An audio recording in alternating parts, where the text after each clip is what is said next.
이 법문이라기보다는 길상사가 세워진 지 9주년 되는 날이고 해서 길상사가 세워지기까지 그런 과정을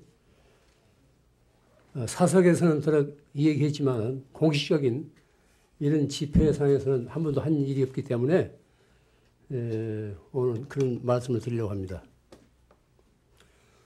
뭐 잘 아시겠지만 불교 교단에서 세워진 절은 그 시작부터가 시주들의 보시에 의해서 이루어졌습니다.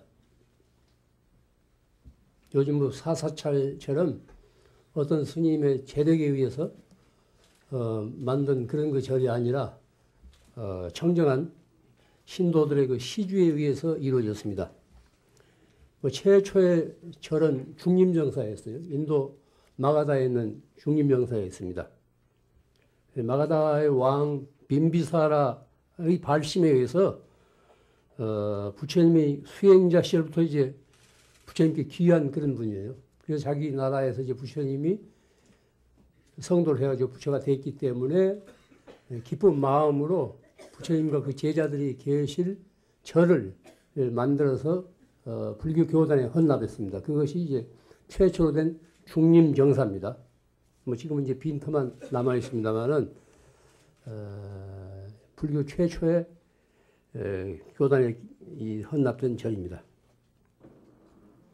제가 이제 사적인 이야기를 들어서 죄송합니다만은 불이람 시절 겨울이면은 손수 끓여먹는 자취생활이 지겨워서 1987년 겨울부터 로스앤젤레스에 있는 송강사 부는 고려사에 가서 한 서너 달씩 지내다 온 적이 있습니다. 한 4, 5년을 그렇게 지냈는데, 물론 이제 빈몸으로 가는 게 아니고 일거리를 가지고 와서 거기서 이제 번역도 하고 뭐 밥 거저 일주일에 한 번씩 이제 법회를 해주면서 밥을 얻어먹고 지냈습니다. 그 동안에 제가 그 LA에 머물러 있는 동안에 대원각 주인이었던 그 김영한 그 보살님을 거기서 이제 만나게 됐습니다. 고려사의 그 화주 보살인 대도행 보살님을 통해서 만나게 됐어요. 만나자마자 이제 그 보살님이 저한테 내 글을 읽기 위해서 뭐 샘터 뭐 정기 구독자가 되었노라고 뭐 이런 얘기를 했습니다. 이 무렵부터 이 요정인 대원각을 절로 만들었으면 하는 말이 오고 갔습니다. 그러나 저는 천성이 번거로운 일에 얽혀들기가 싫어서 마음을 내지 않았습니다. 그러다가 이제 강원도로 거처를 옮겨 살게 됐는데 한 해 겨울 정진하면서 가만히 생각하니까 세상에 어떤 그 도움이 될 만한 일이 없을까? 내 역량이 허락하는 한에서 내가 도울 만한 일이 없을까? 이 생각 저 생각하다가 이제 맑고 향기롭게 살아기 운동이 시작된 겁니다. 그때 종로에 사무실을 얻어서 쓰고 있었는데 그때마다 구체적인 어떤 도량이 있었으면 하는 그런 염원이 있었습니다. 이래서 결국 이제 이 대원각을 절로 만들자는 뜻에 제가 동의하게 됐습니다.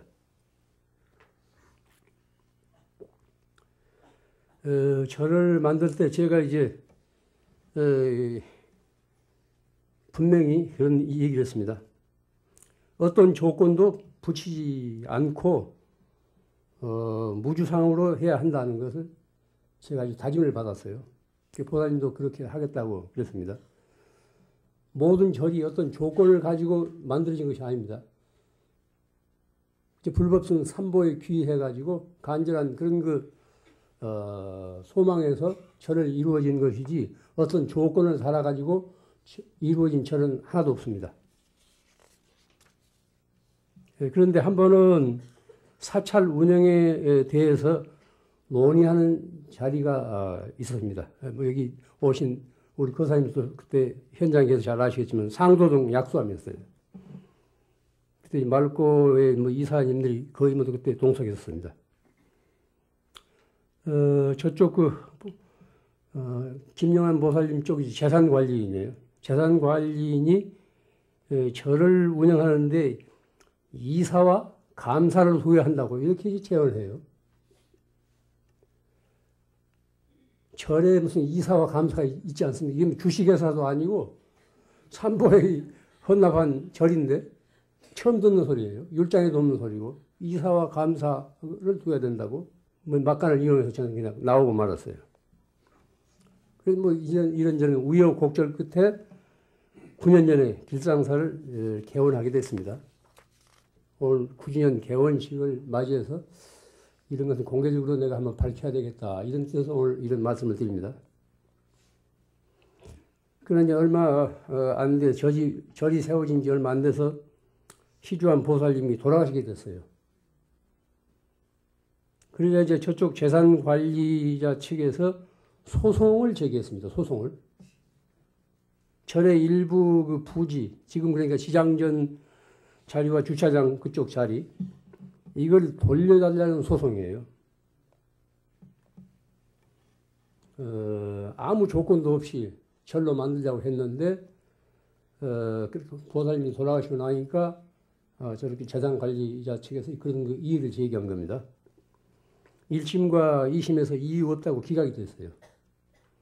이 일은 법륜거사 김희호 변호사님의 그 숨은 공이 컸다는 사실을 이 자리에서 밝혀드립니다. 사찰은 종단의 공공시설이기 때문에 결코 개인의 소유가 아닙니다.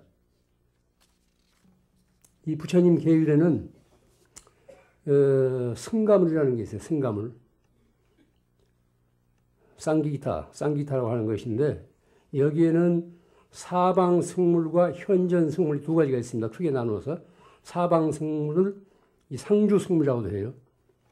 스님들이 함께 쓰는 교단의 공유물인 예를 들자면은 그 절의 방사라든가 전답이라든가 이것을 이제 상주승물이라고 그래요.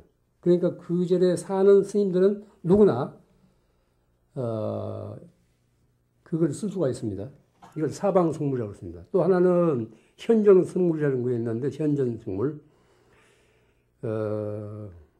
현재의 스님들이 사사로이 쓰는 것, 그러니까 시주로부터 보시받은 개인의 사물, 이것을 현전승물이라고 그래요. 이와 같이 사찰 재산은 사방승물과 현정승물로 이렇게 나누어져 있습니다. 사방은 사방에서 스님들이 모여서 이루어진 그런 도량이라는 뜻에서 사방 승물이라고 합니다. 사방 승물은 현전승이 개인적으로 나누어 쓰거나 처분해서는 안 된다는 규정이 율장에 있어요. 사찰 공유 재산, 이건 어떤 개인도 팔아 쓰거나 사유할 수 없다는 거예요. 이게 아주 율장에 박혀 있습니다. 그럼 부처님 당시부터 그랬습니다. 이것은 공사를 분명히 가리고 있는 청정한 승가정신입니다. 잘 아다시피 저는 이 절에 내 개인의 방을 갖고 있지 않습니다.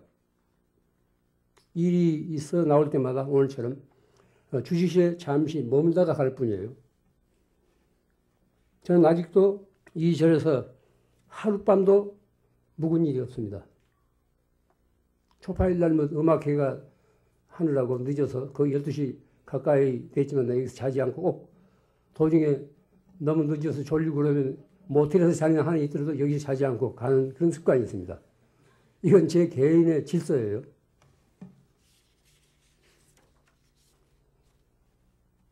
제가 만약 이 절에 기대게 되면은 절살림이 이혼화돼요. 저는 주지가 모든 책임이 있어요. 모든 책임이 있다고. 대웅외화의 책임이라든가 또 재산을 지킬 책임이라든가 다 주지한테 있습니다. 그런데 제가 만약에 여기 와서 산다 하면은 이혼이 된다니까요. 뭐 중생계라는 그렇습니다. 또 무슨 뭐 이부자를 해온다, 뭘 해온다 해가지고 복잡하다고. 예, 단순하게 제가 살고 싶은데 내가 이 도량에서 살지 않으면서 방을 차지한다는 것은 부처님 법에 어긋나요. 더구나 맑고 향기롭게 살고자 하는 염원으로 이루어진 도량이라면 부처님의 가르침과 교단의 전통적인 규범에 어긋나게 살아서는 안 됩니다. 중노신은 무엇입니까?